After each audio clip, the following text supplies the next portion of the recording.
What's up everyone, and welcome back to the channel, and welcome back to another training video. The training session that you guys are going to be watching today is full body A, and I did this a couple of days ago on Tuesday, March 25th. Not really going to spend a lot of time talking about the training session today because I kind of want to give you guys an update with how things have been going with me in terms of the mini cut and training in general.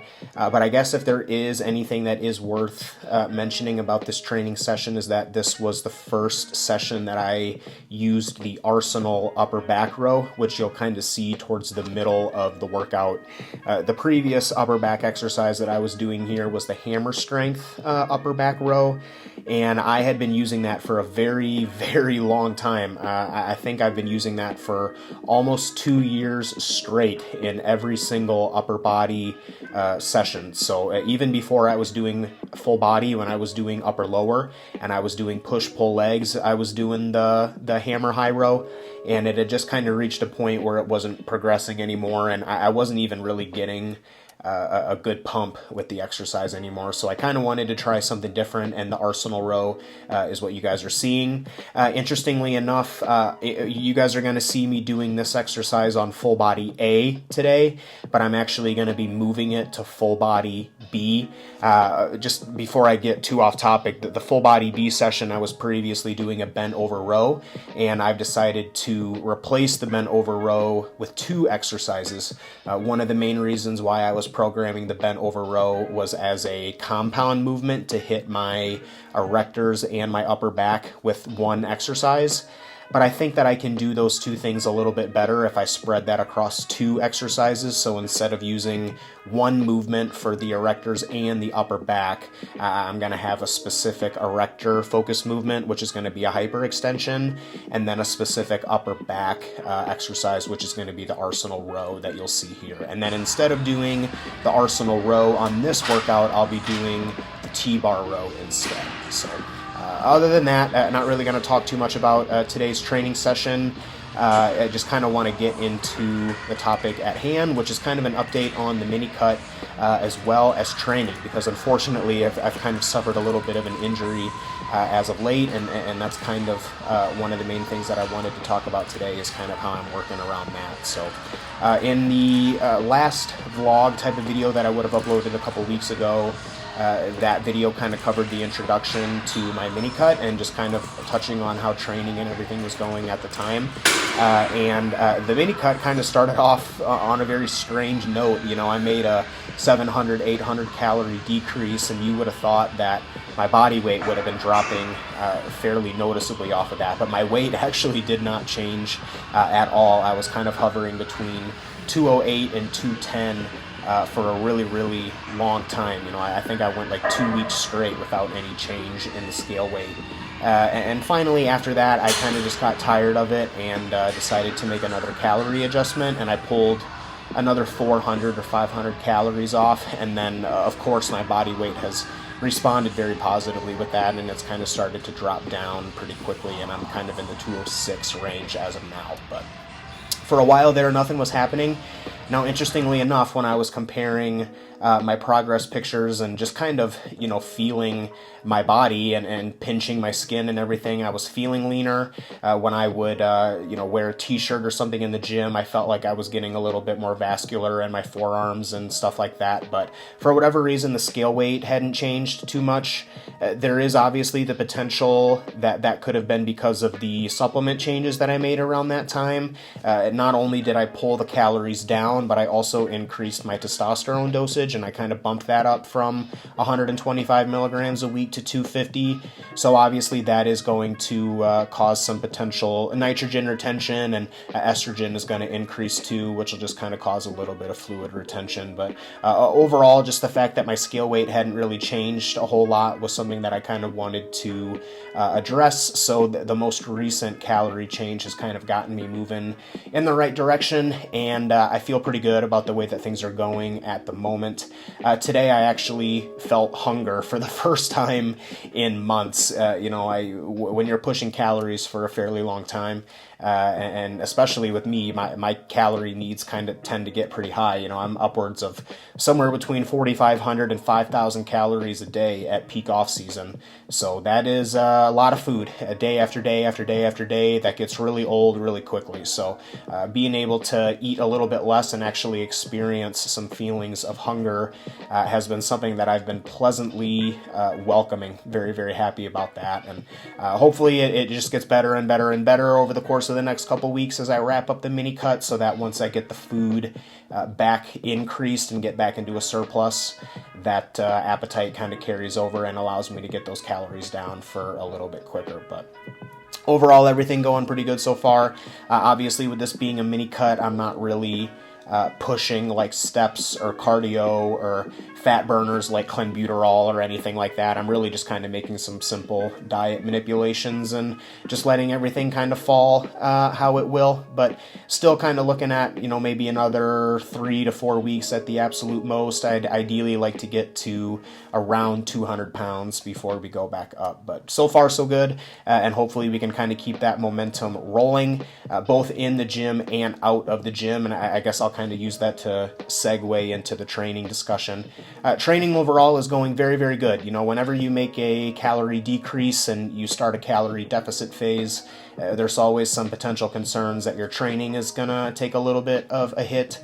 Now, obviously, as I mentioned at the beginning, I've simultaneously increased my testosterone dosage with the decrease in calories. So obviously that's going to help kind of bridge that gap in terms of the recovery taking a hit. But fortunately, my training has still been going very, very good, still progressing pretty much everything.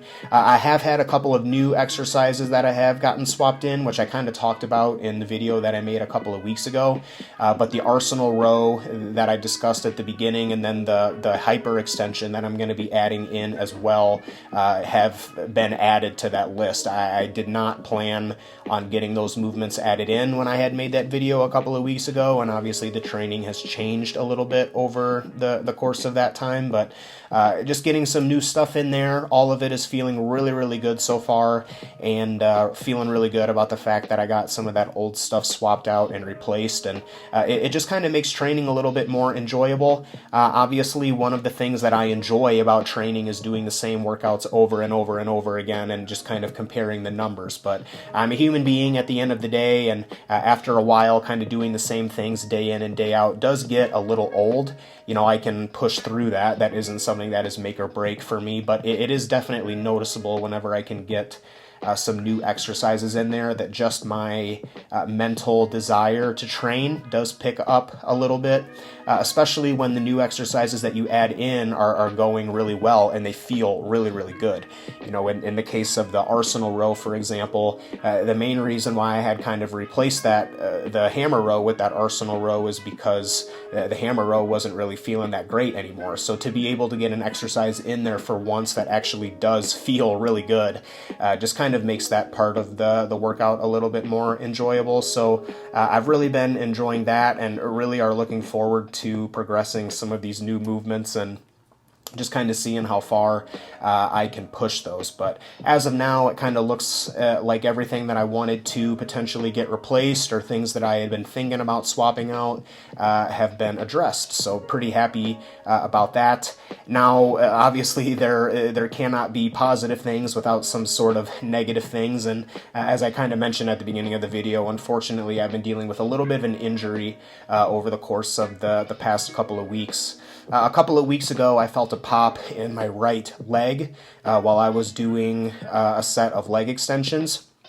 It wasn't anything that kind of bothered me in the moment, and it really didn't bother me for a couple of days after that, but I slowly kind of noticed that it was not going away, and it wasn't necessarily getting worse, but it was just the fact that the pain and the sensation hadn't really gone away or decreased at all over the course of maybe a week or so. So I kind of just took that as a sign that I needed to make a reset and adjustment on a lot of my quad training, and a lot of my leg extensions in particular. The leg extension was the exercise that was kind of bothering it the most. and in particular, the bilateral double leg extension was really kind of tugging on it for a little bit there. So I decided that I needed to make some adjustments there. Previously, I had been doing the majority of my leg extension work in the 5 to 8 rep range, really just kind of keeping the reps pretty low.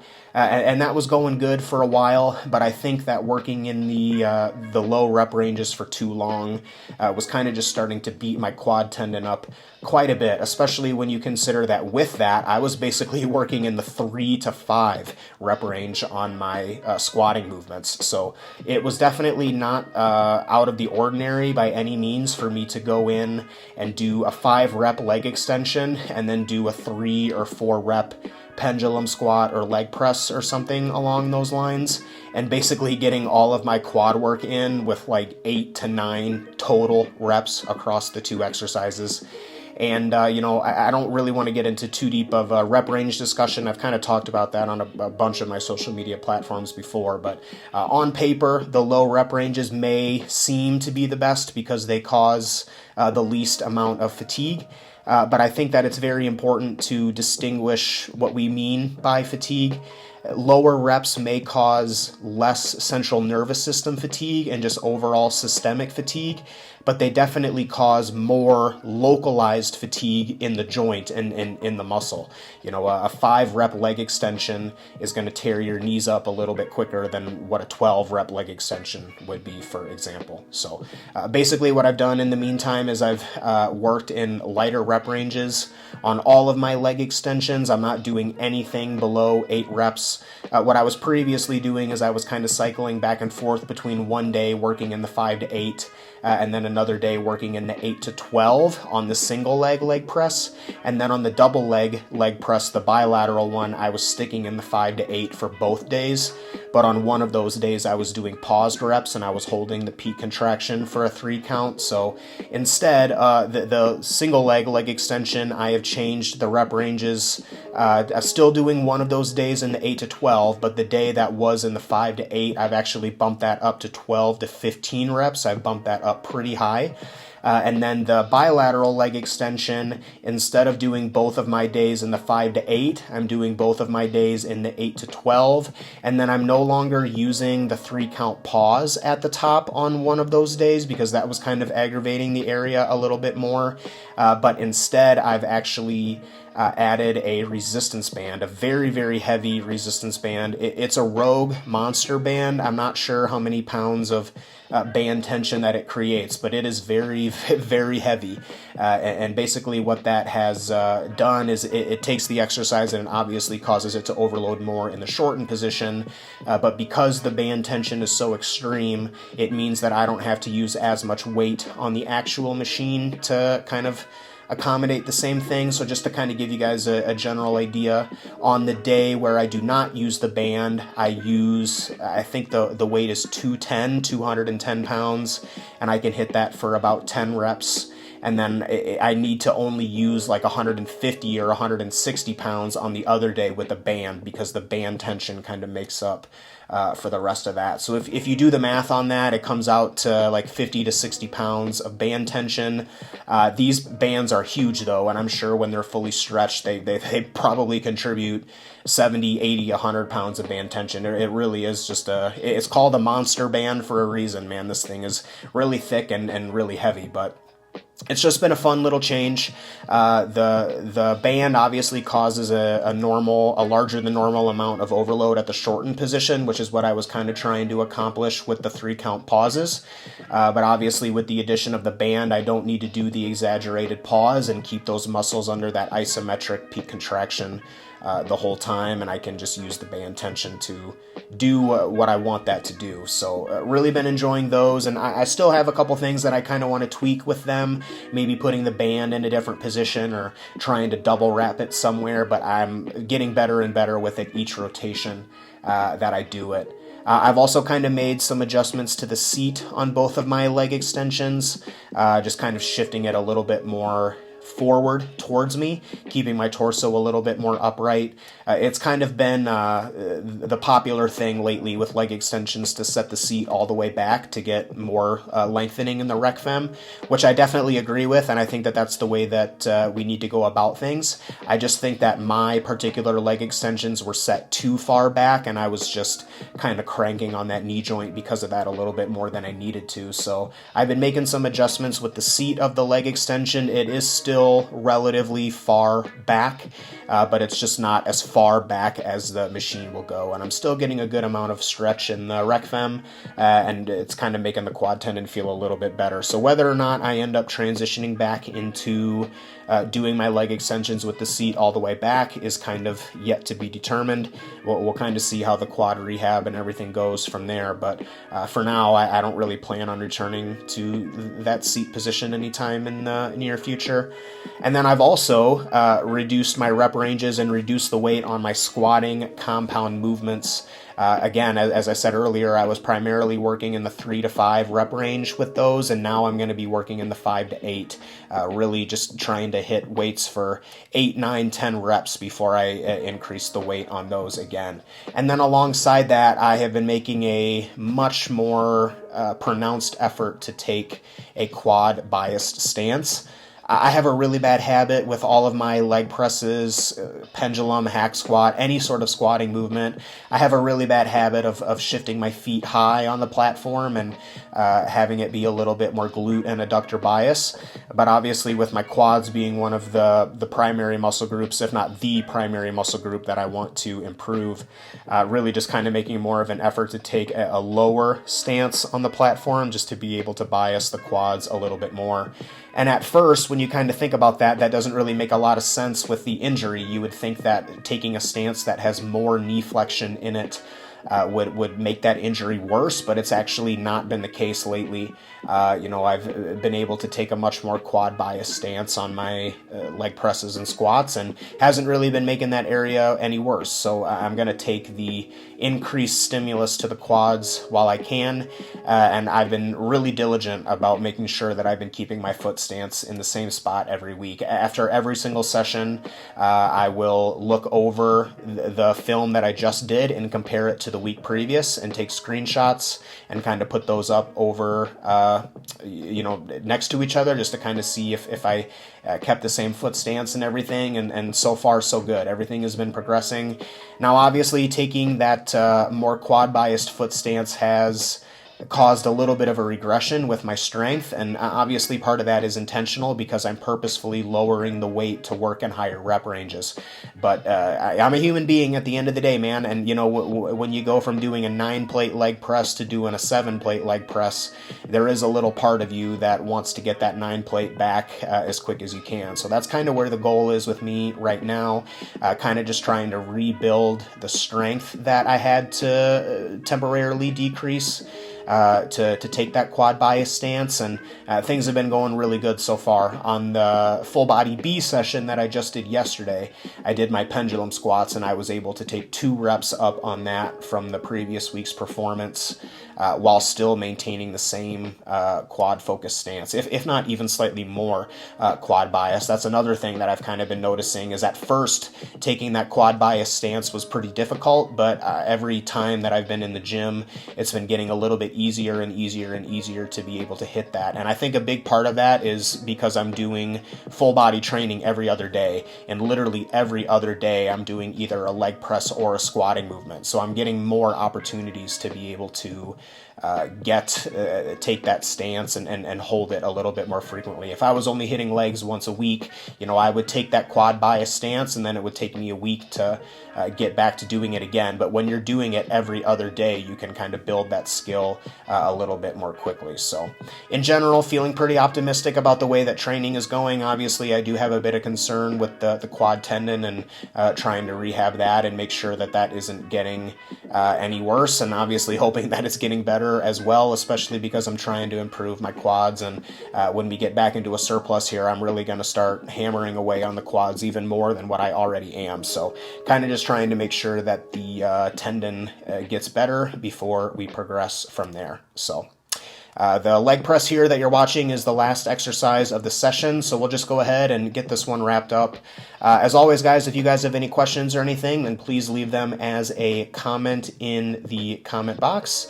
If you're interested in coaching or a consultation or anything like that, I have my services in the description below. Subscribe to the channel if you guys haven't already so that you don't miss any videos. And as always, guys, take care of yourselves.